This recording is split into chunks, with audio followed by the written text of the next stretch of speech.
Chapter 1. Seawright.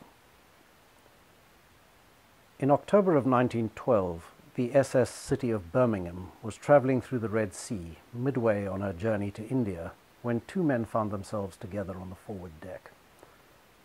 Each had come there separately, hoping to escape a concert that some of the other passengers were organising, but they were slightly acquainted by now and not unhappy to have company. It was the middle of the afternoon. They were sitting in a spot that offered sun and shade, as well as seclusion from the wind. Both carried books with them, which they politely set aside when they began to speak. The first man, Morgan Forster, was 33 years of age and had come to think of himself as a writer. The recent publication of his fourth novel had been so successful that he felt financially able to make this journey.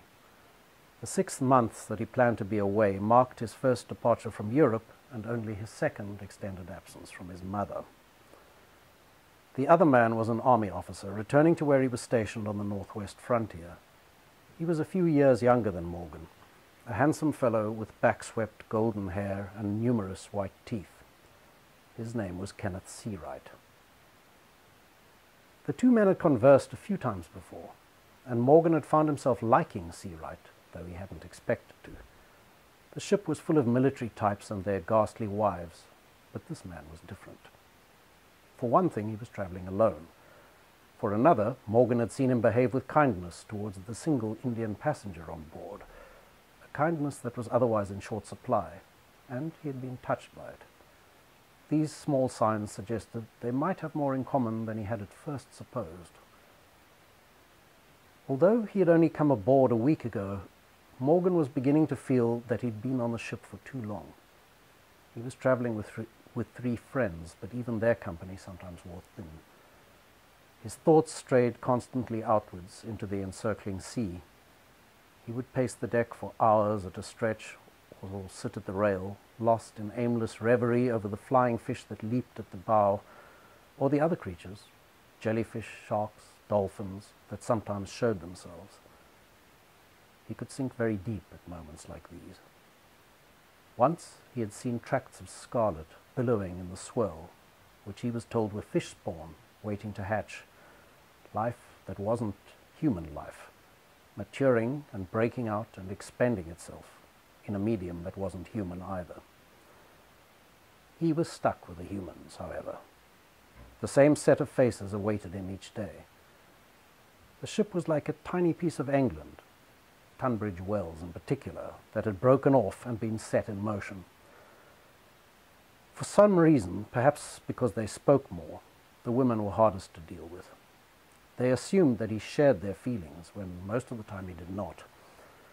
One of them, a young lady in search of a husband, had made a couple of sidling approaches till his stony face repelled her. But it was the casual vilenesses flung out in airy asides at the dining table that upset him most. He had set some of these down in his diary and brooded on them afterwards. On one occasion, a matronly woman, who had been a nurse in the Bhopal Purdas, had lectured him between courses on how deplorable Mohammedan home life was.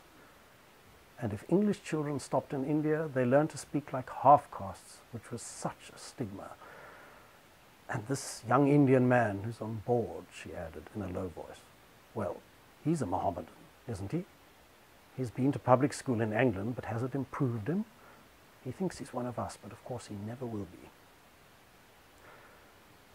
The Indian man in question, whose name he could never quite remember, had some acquaintances in common with Morgan, but he was a trying fellow whose company was unrewarding. Morgan had also begun to avoid him lately, but he knew that his table companion meant something different by her aversion, and he disliked her for it. Though she was not in any way unusual, almost every other passenger treated the poor man with polite contempt. Only the day before, one of the army wives, a Mrs. Turton, had remarked, "They tell me that young Indian's lonely." Well, he ought to be. They won't let us know their wives, why should we know them? If we're pleasant to them, they only despise us. Morgan had wanted to reply, but held off, and felt bad about it afterwards. So this chance encounter with the golden young officer held a tinge of promise in it. Something about Kenneth Seawright, though it was hard to say what, did not belong in uniform, or with his air of impeccable politeness.